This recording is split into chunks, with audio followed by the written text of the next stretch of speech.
Some tarot decks feel like old friends, carrying history in every line and colour. Today I want to share one of my greatest loves, the elegance of vintage Italian tarot decks. From the delicate engravings of Carlo Dellarocca's 1835 Soprafino to the charming 1880 Ancient Italian, and now the classic Tarot Mini by Lo Scarabeo. Each deck holds a story that bridges art, tradition, and time. In this walkthrough, we'll look closely at these treasures side by side, seeing both the similarities and their differences. For me, Italian decks are more than just cards. They are windows into beauty, craft, and a lineage that continues to inspire. Join me as we explore the grace of the classic Tarot Mini alongside its noble ancestors and celebrate the timeless artistry of Italian tarot.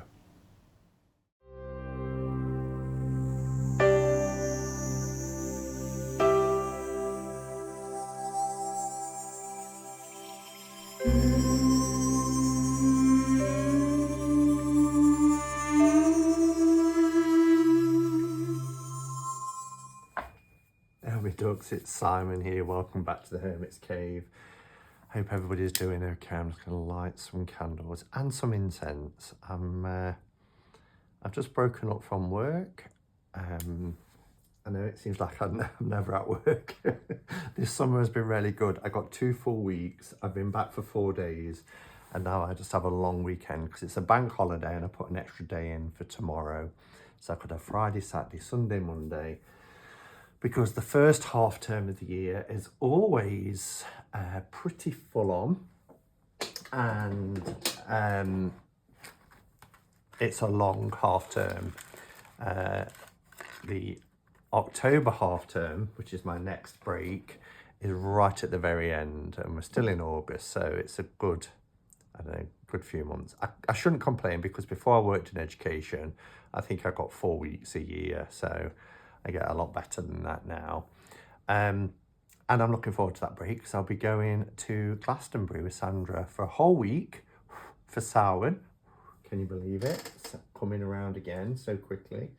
But yeah, I've broken up from work and I'm just in the mood to just kind of nerd out on tarot. You know, I like to do that every so often.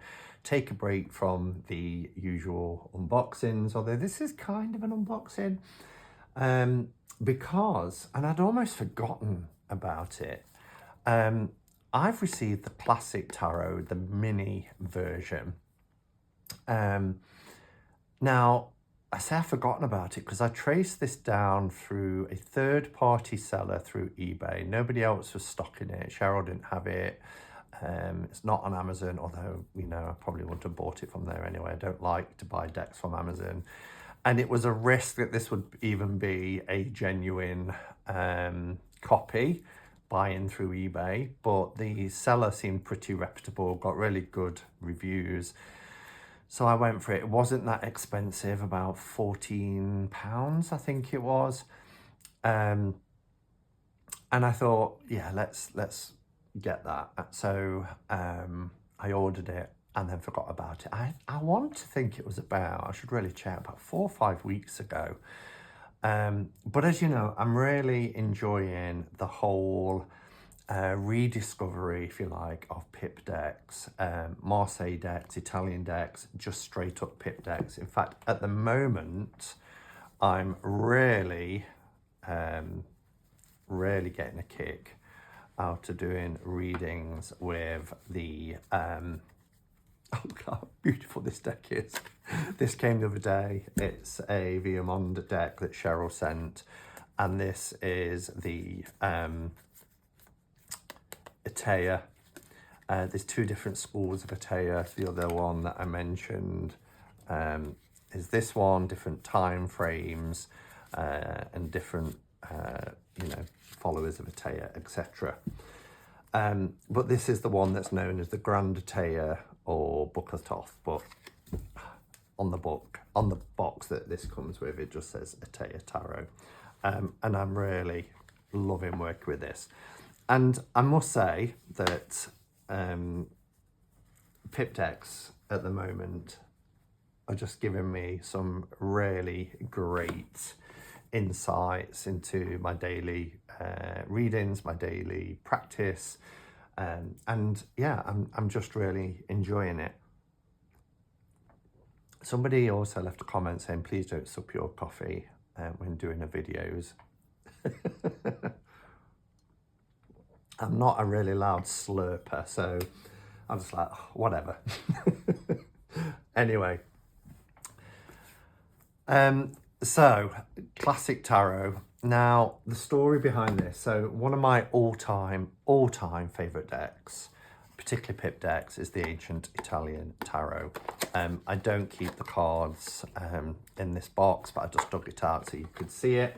I have them in a little wrap, and they've been on my desk for years. I've just sat and put this and another deck in order as well for the purpose of this video. In fact, are we down low enough? Let's bring the camera down. Okay, that might be a little bit better. Yeah, so for the purpose of the video, I've just sat and put these in order. But these are gorgeous, gorgeous cards. I just love them. And for a mass market deck, and for Lo Scarabeo, because they're quite a nice size, really lovely cardstock. I've had this for 7.5 years. And I've also got the Soprafino, Tarocco Soprafino, the Il Meneghello version. I'll take these out as well. This is one I've just put in order too. Now, I did a video 7.5 years ago. So this was made in 1992, and that's 2000. 7.5 years ago, comparing the Ancient Italian Tarot and the Soprafino. And I got a lot of comments. In fact, the videos had over 9,000 views, which is quite embarrassing really, because I was very new in my journey then into historical decks, and lots of people left comments saying, why are you comparing them? They're not the same deck. And that's true in as much as they're not the same deck, but they're of the same, how can we phrase it? The same Soprafino lineage, if you like. But there are some key differences. Now, the classic tarot I never bought because when I looked into it, there was awful keywords down one side, and I just knew I'd find it off-putting. So when I saw that Lo Scarabeo had brought out a mini version and removed all that, I was like, okay, I'm there for that. I mean, to be honest, this deck is pretty mini anyway when you compare it with the Ancient Italian.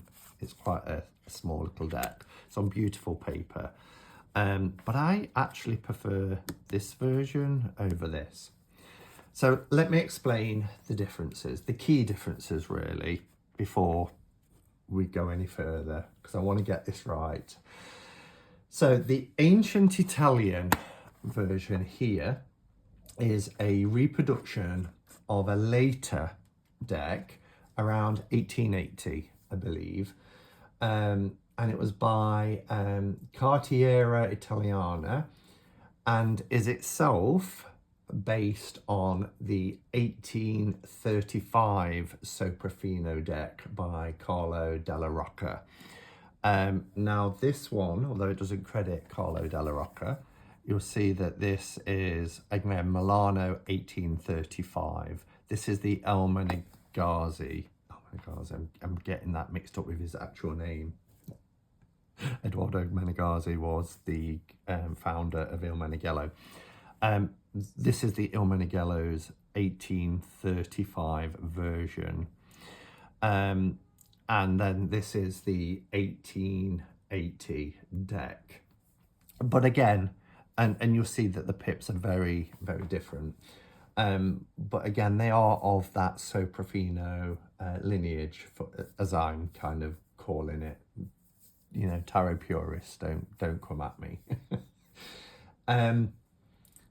So whilst the ancient Italian tarot is a reproduction of an 1880 printing of that lineage, the classic tarot goes back to Dellarocca's 1835 original designs, but with a more modern recolouring.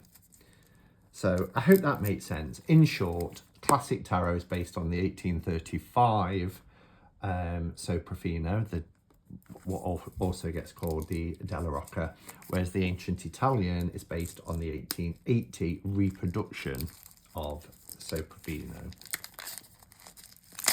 Okay, so I was also a bit in two minds about the backs, because the backs uses a kind of mirror imaged design of the star card, but lovely box, look, in linen, nice and sturdy. And this is a deck that, as I put in the description of the video, is a throw in your bag deck for me. There aren't many pip decks that come in mini versions. You get a myriad of RWS decks in minis, in pockets, in tins, but getting a pip deck, let alone an Italian deck, in a small carry size is quite unusual. So it's another reason why I've got it, because you might think, well, okay, you've got the ancient Italian, you've got the Soprafino, why do you need this? But it literally is for that purpose. This box is really sturdy. That's gonna hold up quite well in my rucksack. So we do get a little white book. Again, it will be in multiple languages. I would struggle to read the font in that. It's tiny because it's shrunken down. But yeah, and that will give you a little bit about the history of the deck and its place in the Soprafino lineage, as I'm calling it. We get the little scarab beetle in the base. Again, really nice, sturdy tray. Oh, it even says here, Carlo Dellarocca. So yeah, so let's get the seam picker. And let's nerd out on tarot. I ought to do a series really called Nerding Out on Tarot. I think I've used it so many times over the years when I just kind of want to sit and play with decks. And yeah, I think all of us go through kind of waves, don't we, of, well, not all of us. I suppose there's some people, it's, you know, ride or die, RWS, that is it. I won't work for anything else. Similarly, there's lots of people who, you know, are pip decks, Marseille decks all the way, really don't like Golden Dawn influences and things like that. For me, I'm a bit eclectic. I love the history of tarot. You know, right back from the 1400s. I just love it. We've got the birth of tarot in the 1400s, and we've got the decks like the Visconti's Forza decks, Beneficiary Bembo, I should say. Then we've got into the 1500s, where we've got things like the Minchiati coming in, which I've just received one of them as well. I haven't shown it yet, other than a quick flash on my video the other day. And then, you know, things like the Bolognese, and how back then they were still kind of gaming decks. They were for gameplay. And then we go into the 1600s, and it goes into France, and we've got the Marseille, and that kind of becomes the model for there on in for a couple of 100 years. And then we go into the 1700s, where tarot meets mysticism, particularly like linking or making claims to Egyptian origins. I've got my own views about that, but then tarot really starts to shift into fortune telling and occult use. And then in the 1800s we get the Atea, where I've just showed you that deck that I'm using at the moment, and then the whole Eliphas Levi with Kabbalah and Western esotericism, and then getting towards the end of the 1800s with magical societies like the Rosicrucians and Golden Dawn, and then the 1900s, where we get the big names like Rider-Waite-Smith and Thoth, and tarot becoming more of a global standard. And I've got decks from all of those periods, and it excites me, and I really love it.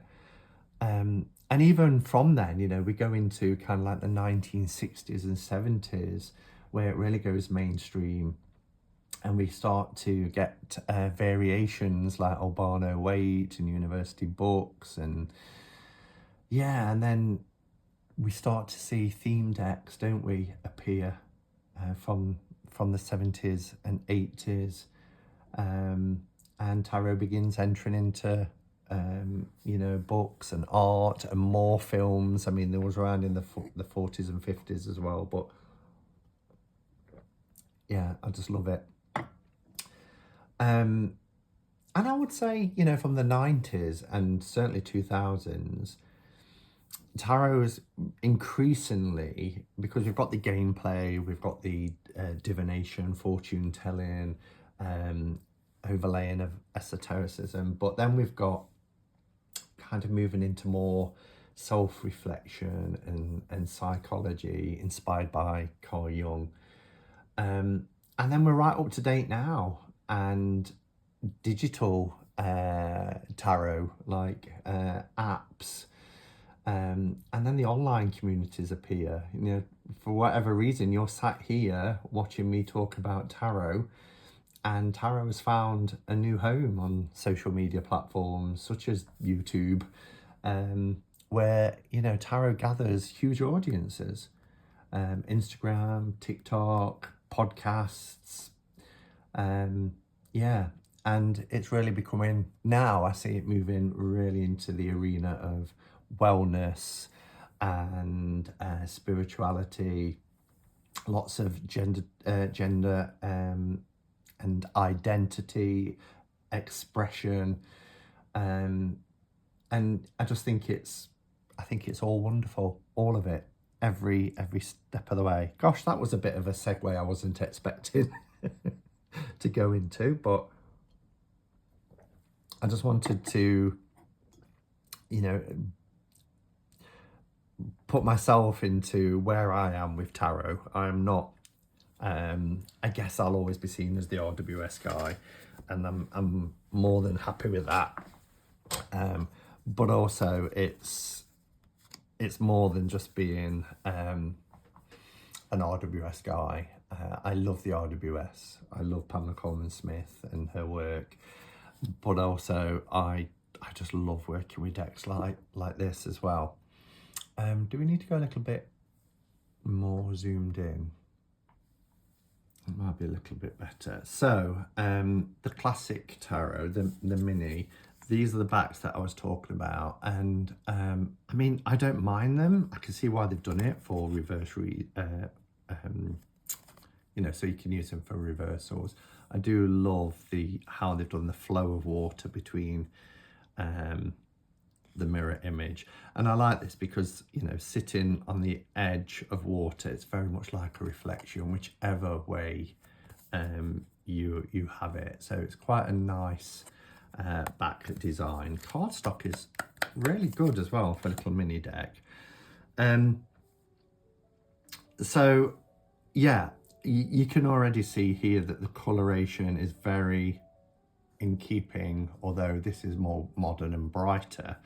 And of course, Il Meneghello have used like an aged, and you'll see through the cards, there's lots of markings and stains on this deck. There's one in particular, where was it, where it was quite prominent. I mean, there's that on the devil. A little bit there on the moon and sun, but there was one card. But no doubt we'll get to it. I can't go through every card. And if anybody asks, have I rounded the corners on this one? I haven't. And the reason why I haven't, because I did on my Vachetta, well, on one of my Vachettas, because I've got a backup of that one as well. Because I use this one. This one is more kind of, I was going to say for best, but I don't really use it. But I have used it because I did have to put it in order. But this one scratches the itch, so I haven't modified that in any way. But like I said, I've got two Il Meneghello Vachettas. The one I use all the time, which is here.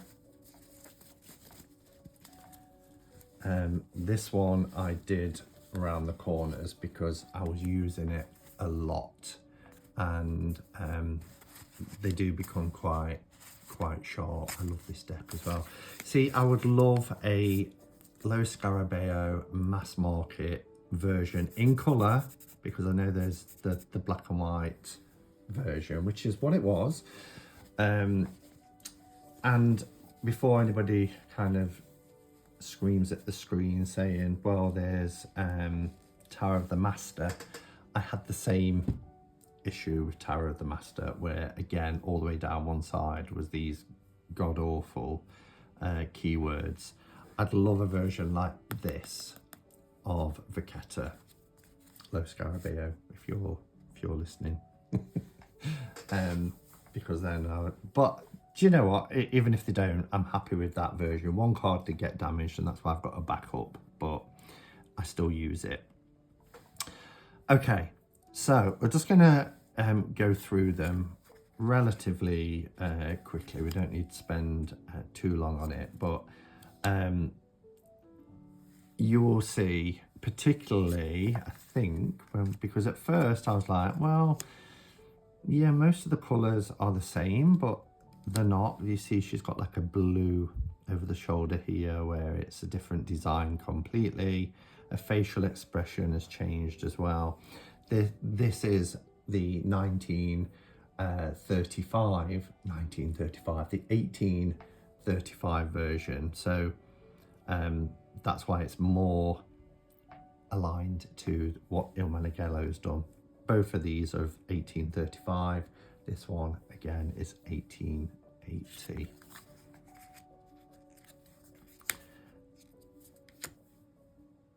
But it's luscious, isn't it? I mean, look at the colours. They're really vibrant. Now, the Emperor here is completely different, completely redrawn, particularly the face. You'll see here is bearded, he has blonde hair. Here he's got short, dark hair, and his face is just completely different, as is the colours, etc. I love this Pope card. It's beautiful. And, you know, whether there's, what would it be, 45 years between the two drawings, paintings, they're faithful in terms of making sure that, okay, we've got different facial expressions, sometimes we have different colorations, but, you know, keeping the extra supplicant here.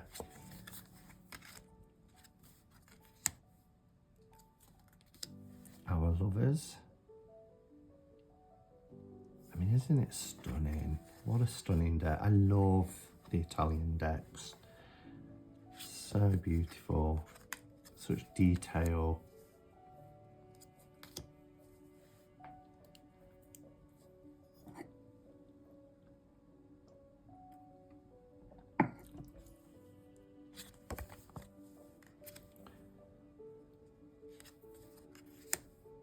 I'll just discard key 8. I mean, look how luscious this red is. That's a proper crimson red, isn't it? That's kind of like a burnt sienna, and that's like I was going to say a dry red, but I don't know if that makes sense. But you know, kind of like a vintage red, whereas this is really, but it's beautiful. I'm gonna really enjoy having that as a little travel companion. Again, facial expression has changed. In the Hermit, completely different colouring. The lantern has also changed. I mean, that, when I first saw it, I thought, is that even a lantern? But it is. At first I thought it looked a bit like an hourglass, like the old Father Time, but that's actually a flame. I think the lantern goes outside of the border, but, and again, it's the same here. Whereas on the more modern deck, by 35 years, you can really see that that's a lantern. Our wheel has changed the title here. Route della 4. Or La Ruta. Rota. That's where the rotary comes from, I guess. Our strength card. La Forza. I mean, and this is what I love about the Ancient Italian deck. I mean, just look at the line work and the colours in that. Isn't it stunning? For a mass market, still in print after all these years deck that's quite easy to get, I think it's right up there. Hanged Man.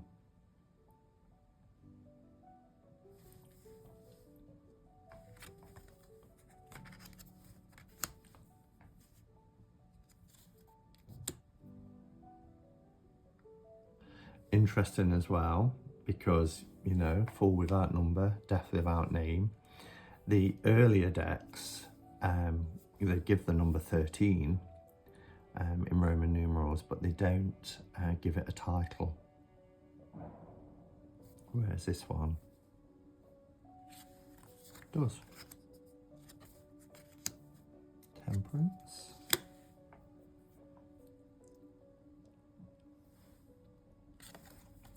Love this devil card. Possibly one of my favourite devil cards. I think my all-time favourite devil card would be the devil from 1JJ Swiss. Let's see if it's on top or easy to get to. That devil card, I think it's because it's so ingrained into my 16-year-old brain. I just love it. I mean, I think he's supposed to be menacing the way that he's kind of there hovering over her, and she's there obviously in distress, despair, covering her face. But for me, this is such an iconic image. And I just really love that as a devil card. But there's something about this. I was going to show you this one, but I'm not. The idea of today's video is to show this classic deck in the mini form. But it's got quite a comical. It's not meant to be, but there's something quite comical. I love that it's trampling all over this demon as well. Look here at the bottom, and then we've got serpents, and we've got this this beast here, this other demon with its arm wrapped around its leg, and the fiery flames of hell. It's epic. Tower card. So this is where the back design comes from. As you can see there. But I love it because she is at the edge of the water. This just kind of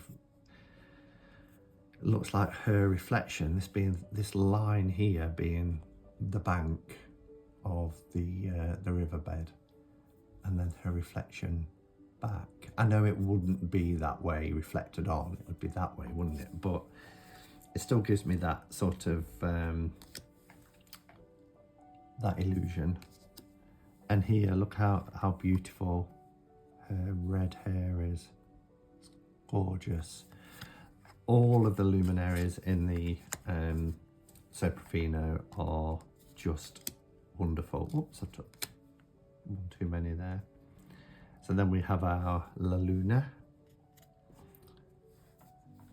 And again, one of my favourites, just beautiful. I love the fact that the crayfish is served up on a platter there. The dogs are about to have their dinner. Again, the line work that goes into this is exquisite, as is the sun. Oh, that's the card I was looking for. You can see this staying in because this is kind of like taken from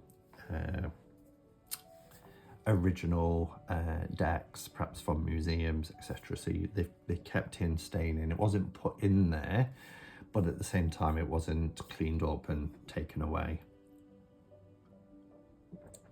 We get a red sun in the 1835 versions, and then this blistering white heat sun from the 1880 version.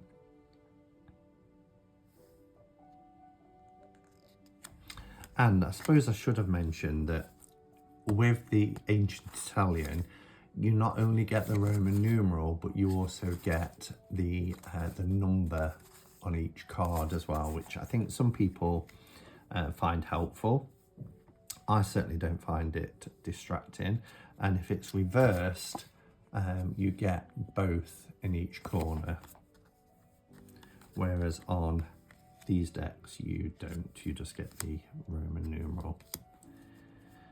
And then here's our judgment card.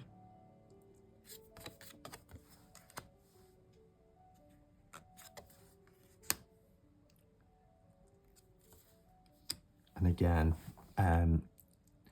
very, very similar, but a different take between the two decks, particularly with like the flames here, and her face is different.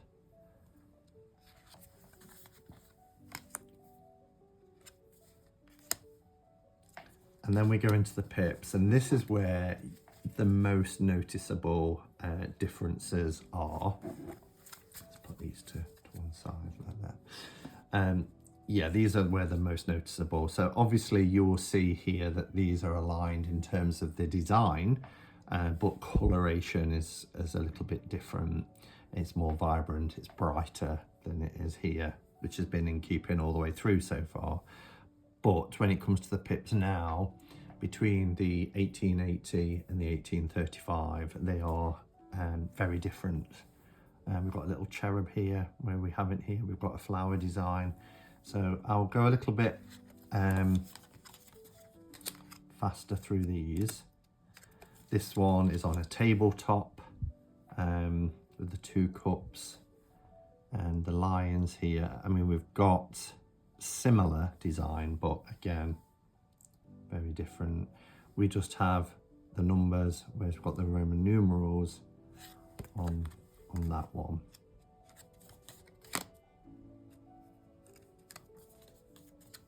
And I think this one could even just be a fresh modern take for this deck, to be honest. I'm not 100% sure on that. But they're both stunning, aren't they? I mean, look. Just gorgeous.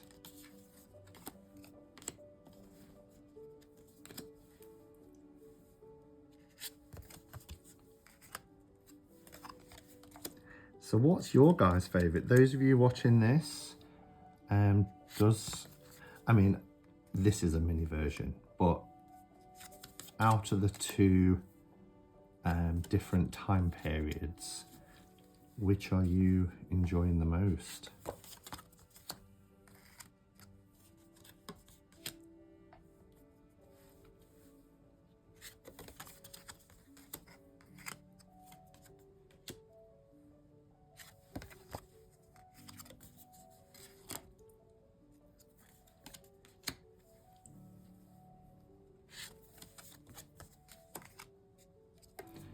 So here we have our page, Fonte de Coupe or Cop.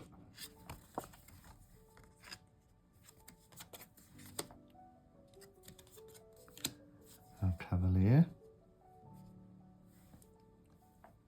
Very different faces, look. And the horse. The horse of many colours. Same here with our Queen. She almost looks a lot younger. That could just be the colouring, but... And our King.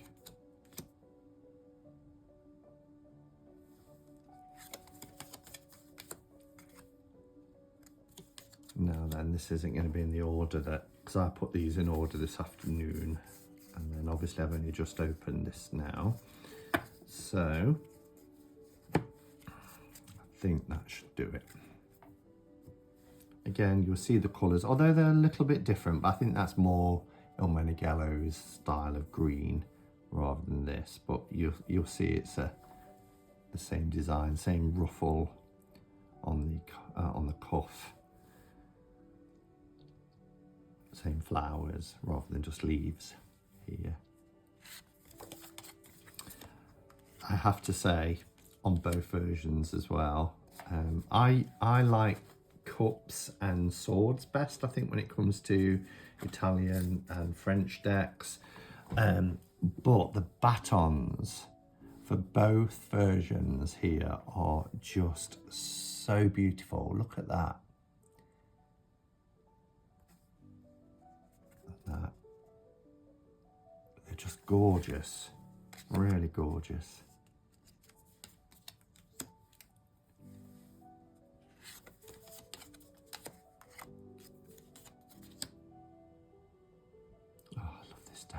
Love this deck. Every time I use the Vachetta, I'm like, this is my favourite Italian deck ever. And then I start working with the Ancient Italian and I'm like, oh. I think because this is, they're very different, because this is kind of what we'd expect to see in like a French deck when it comes to pips in terms of the configuration, and the Vachetta's not like that at all. You know, it does its own thing. I like it for that style, but out of more traditional pip placements, I think this one is just one of my favorites. This, and again the 1JJ.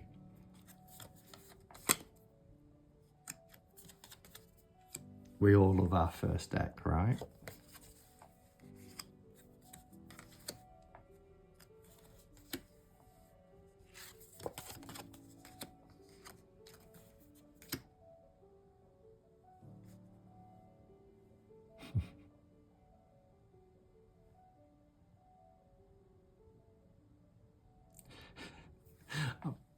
These kind of lines down the legs remind me of, my mum used to tell me that back after, I think, well, it would be like the late 1950s, so after the war and money was tight, and tights or stockings were quite hard to come by and very expensive.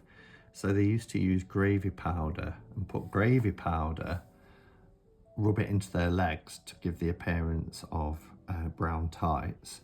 and then they'll draw a line with their eyeliner pen to create a seam, so it actually looked like they were wearing either tights or stockings. But seeing these lines here on these legs, it just made me chuckle because it made me think of that.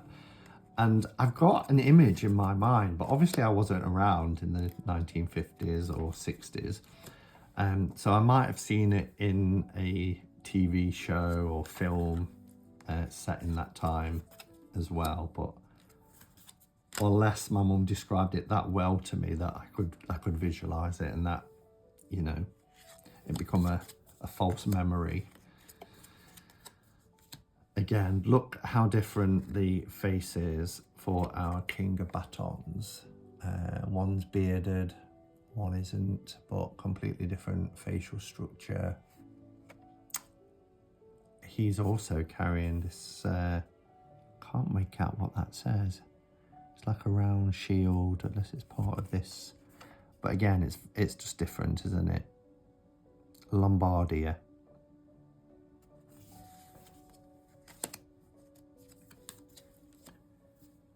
Love this. Oh look, it's coming from a different side as well. So obviously these are the same. But this is coming in from the right, whereas that's from the left. But again, you can almost see part of his body. Very often you'll just see a hand, but gorgeous. Look at that.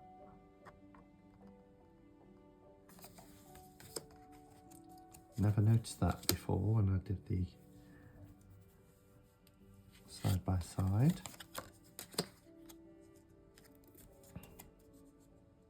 Obviously, got that upside down, haven't I?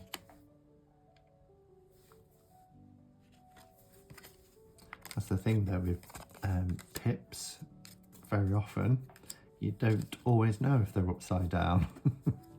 You would on these with the Roman numerals, but not on this. Well, I suppose you'd know if your tree is coming down, but for things like swords, etc., it's more difficult. Oops.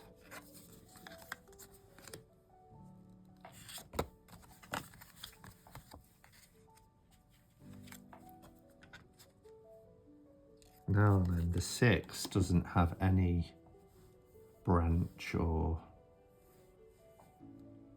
foliage at all.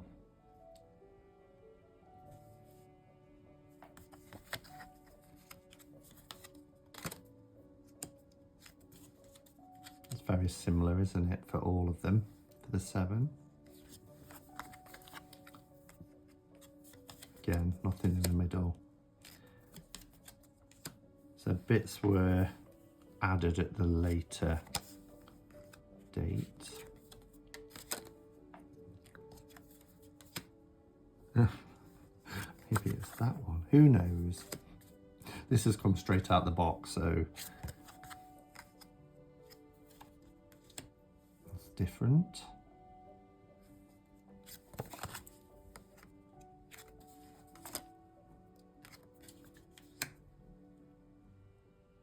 Again, very different face. Whether that's more in keeping, he just doesn't have a moustache.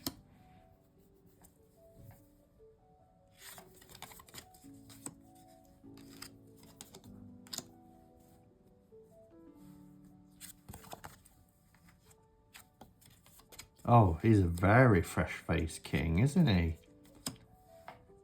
Look at that.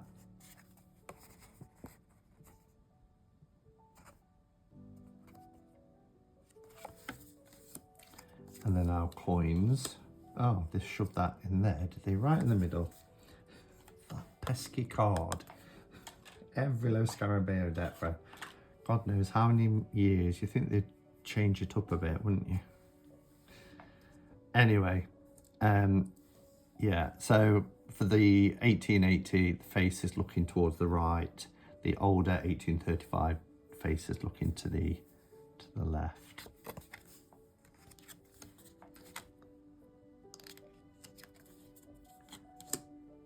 Again, as I mentioned, very different now. Very different design.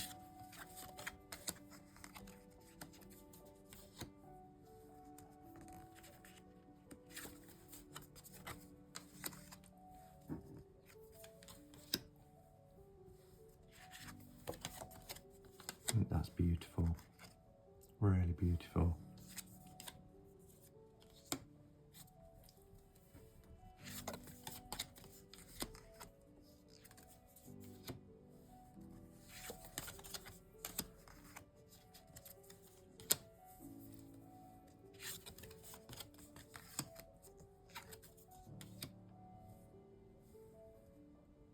Stunning.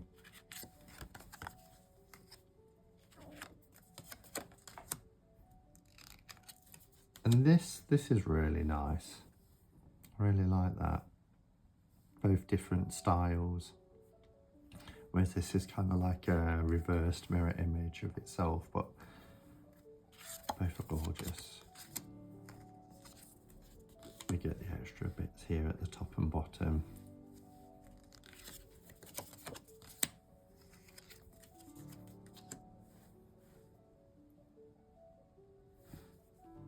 Okay, he looked a little bit wider, like it was stretched a bit, but I think it's just the perspective.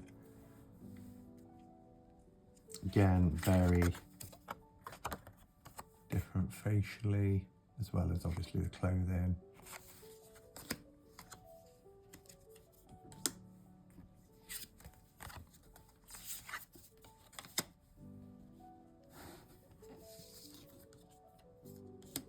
Plain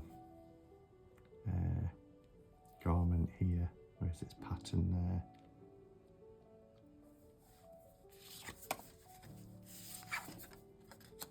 And we've kept a bearded king for our coins.